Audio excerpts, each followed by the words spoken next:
I have spent 35 years of my life working in an industry, the pharmaceutical industry, and they do nothing but annihilate the population of this world.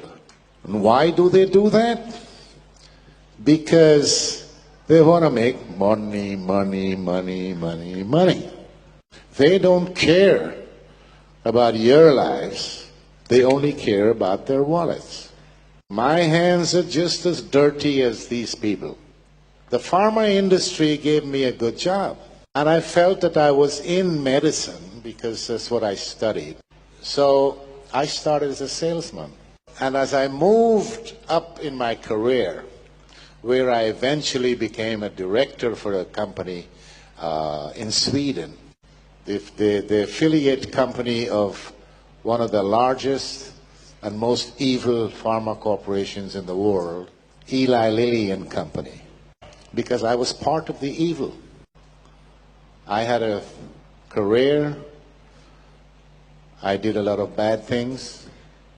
They fired me. I started my own company, worked for several other pharma companies, big ones, world players. People dying from taking medication that was legalized because I had bribed the Swedish government to get the Sulaso for Prozac in Sweden. Now, can you imagine that? Sweden is reputedly one of the cleanest, most transparent countries in the world. They have the Nobel Prize of Medicine. The Americans, they love the prestige of the Nobel Prize. That is why it was important for them to get the registration of Prozac. What is the pharma industry doing to us? They're the most powerful industry in the world. They sleep in the same bed with governments. They use corruption to get what they want. Corruption involves money.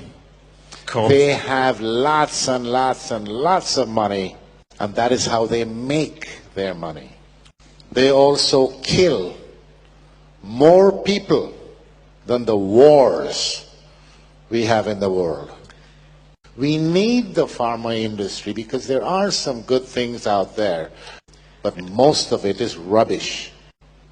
They're not interested in curing any disease you may have. They're more interested in making you get diseases. They're interested in symptomatic treatment. They want patients who are diabetics, cardiology patients, Parkinson's disease, rheumatoid arthritis, arthrosis, because you live a long time and the drugs that you have to take, you take that for the rest of your life. Eli Lilly and Company was fined, Strafgeld, by the Justice Department in Pennsylvania, in America. $1.4 million for one product that I have written about in this book 2 years ago. That product was used to treat, it was a neuroleptic, a psychodrug that was approved to be used on schizophrenics. So this company wasn't satisfied with that. They went and sold the drug to old people's home because they say it wouldn't cost so much to be there in this home because you give them this pill and the old people will sleep. So the workers wouldn't have any problems at night. But what they didn't figure on was that this drug had the side effects, which, by the way, before it came out, they had hidden under the table the clinical results of these side effects. A lot of people died of heart failure, kidney problems and whatever. The patients that received this drug, it's called Zyprexa, also got diabetes. And who is the largest diabetes medication producer in the world? Eli Lilly and Company. Speculating. So they were taken to court and they were fined. It's the largest strafgeld in the history of the nation. Now, there are a couple of other companies that were fined heavily for other drugs in the pharma industry. And these are huge companies. But it never came out. You know why? Because the press works also with the pharma industry just like the government does. The pharma companies use the media to implant its dirty work on you. Don't take for granted what your doctor is telling you, because the doctors these days, they don't know much about medicine. And they don't care much about their patients. They think about how much they can get paid. And this is how the pharma industry reigns, stays in power. They buy the doctors. They pick them up when they're in medical school, pay their tuition, Die Konzerne train them. Because the doctors don't get information from anywhere else except the pharma industry. And I know, because when I was a salesman, the pharma company used to tell me, never talk side effects. They taught us something called FAB, F-A-B, features, advantages, and benefits. I also know that they hide the dangerous side effects, because I was in charge of a clinical study for Fluctine or Prozac.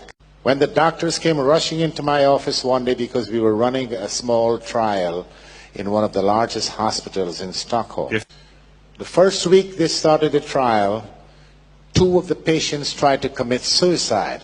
And this is a major side effect of these psychotropic drugs. They call them the SSRIs, selective serotonin reuptake inhibitor. The pharma industry, by law, is not obliged to give out information like that. Have you guys heard of ADHS or ADHD? But all these years I've been in medicine, nobody can come and tell me up till now what ADHD is. Syndrome makes it a sickness. Since they can't prove that this is a sickness, they changed the S to D, calling it disorder. And when it comes to that kind of disorder, for example, how do they measure serotonin in the brain of a child? Do you know how to do it, doctor? With a Ouija board. That's one way. They get the psychiatrists to sit down, with their little bow ties. Psychiatrists, these are mad people.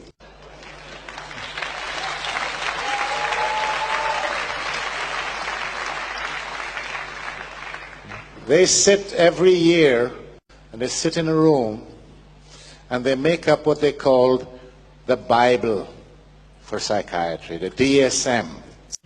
If this Bible was so good and so needed and does an exact job, why did they change the rules in this Bible during the last few years so many thousands of times? So they're targeting the children. They're calling these new fancy diseases, they're targeting them with these drugs. Strattera, Prozac, Ritalin, Paxil, Zoloft. I don't know about you guys in here, but that's not going to happen to my kid. Never, never.